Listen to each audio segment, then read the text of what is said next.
Doon pa tayo sa dulo. Doon ang bahay namin. This is for my reels. Kaya patayo siya.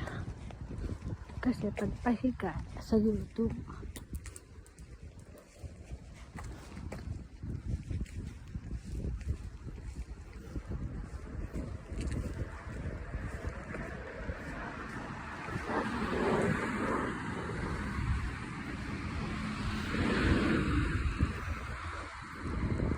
Yung mga public telephones. Ito. Pero wala nang ganong gumagamit yun kasi lahat meron sa cellular phone. Kahit mga estudyante meron din. Kaya wala na halos gumagamit na. Diyan yung school nila Koske, yung elementary. Ito asawa ko. Diyan siya. So yun na yan.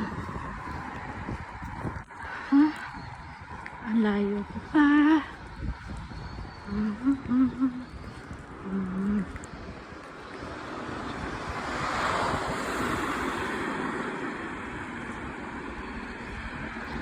Yun pa po.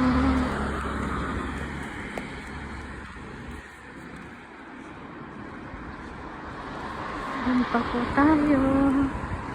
Sa malayo. Dito, yan may mga green net na ganyan. Mga ganyang green net. Diyan tatapon mo yung basura. May araw. Kailangan tatakpan mo yung net. Kasi yung mga ibon ba na black dyan sa taas. Sinakot-kot yung basura. Kaya kailangan tatakpan mo ng net. Yan yung mga basurahan dito. Takip silim na umuwi. Kanina pa ako lakad ng lakad ah. Sino ba yung wallet ko? Baka nangagulog yun. Babalikan ko pa siya.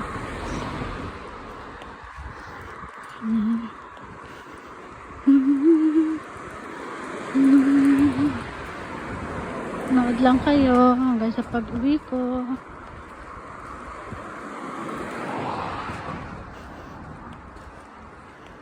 Mahaba-haba din ito nilalakad ko. Ang ganda ng boss. Ang ganda ng mga bulaklak. Mga bulaklak nila. Sa amin ano eh. Possible pa lang yung mga bulaklak. May kasi. Tag-init na kasi. No? Ayun, yung ibon na yun, yung black na yun, yung kumakain ng mga basura, kaya dapat nakatakip kasi binubutas nila. Dali, tawid ka na. I will give way. Nasa-traffic ka.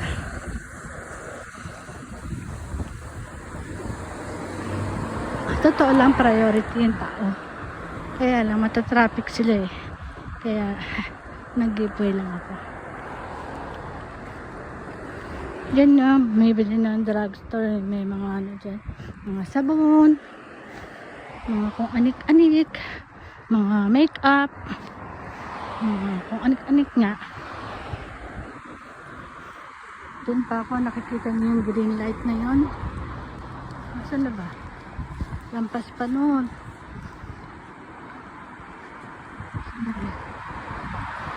Green light.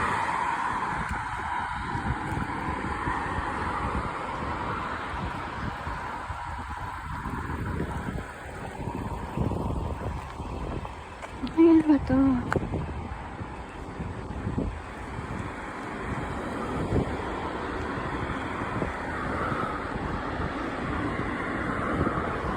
Ayan pa ang bahay namin.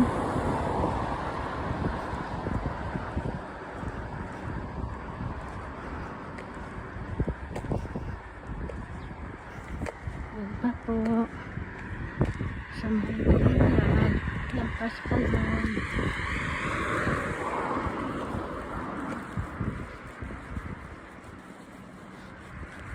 Yung traffic light na yun, traffic light. Lampas pa ng traffic light ang bahay namin.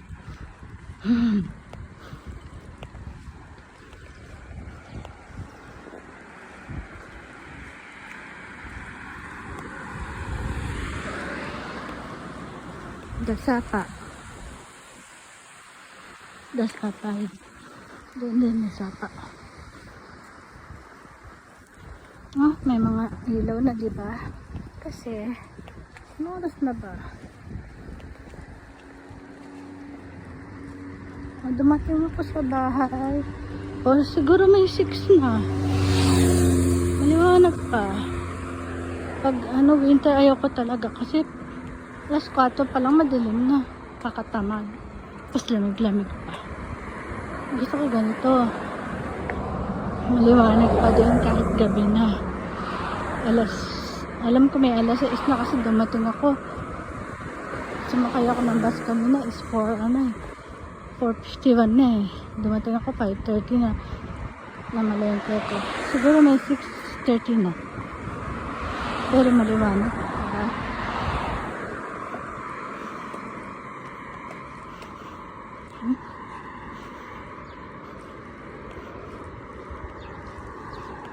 Malapit-lapit na po ang aming tahanan. Ganito ang buhay sa Japan. Tahimik.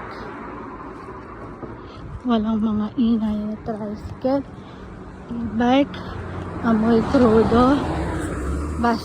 Yan yung sinasakyan kong bus. Siguro rin number 12. Number 12 nakalagay sa bus.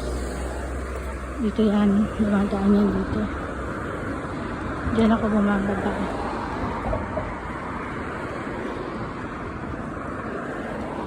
Saan yung wallet ko? Kailangan i-check. Ayan, doon sa binabaan ng babae na yan. Diyan ako bumababa.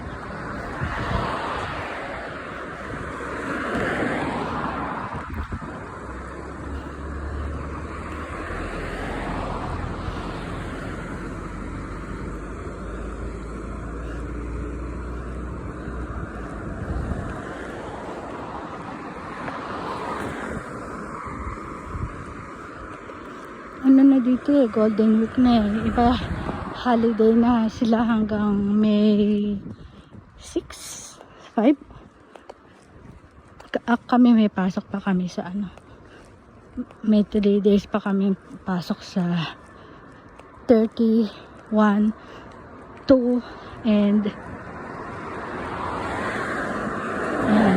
then holiday ulit ng 3, 4, 5, 6. Tapos, I'll be on Tokyo is coming May 19 to meet Paula and family.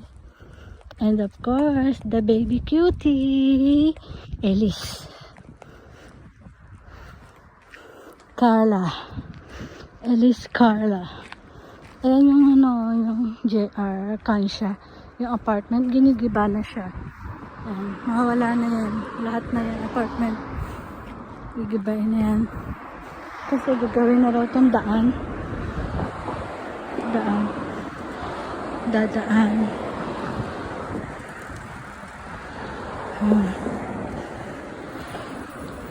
Gawin na ng daan. Diretso. Diyan ako nagsho-shortcut. Actually, andun na dapat ako sa bahay namin pag dyan ako dumaan. Ayan, ito pa eh.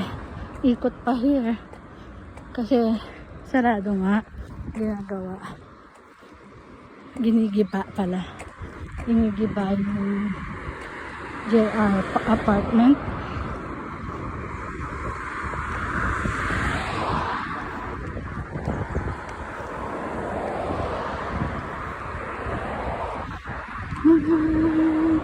Malapit na ako sa bahay namin. Ayun, natatanaw na ang bahay namin. Ayun, ayun, ang aming bahay. Ano bang kakain basurahan din yan. Bawal magtapon at maglagay dyan kapag hindi oras ng pick up. Yan, hindi pinick up yan kasi ewan ko anong issue niya, basura niya. Naninig ako ng well, Ayun yung bahay namin guys, oh. Diba?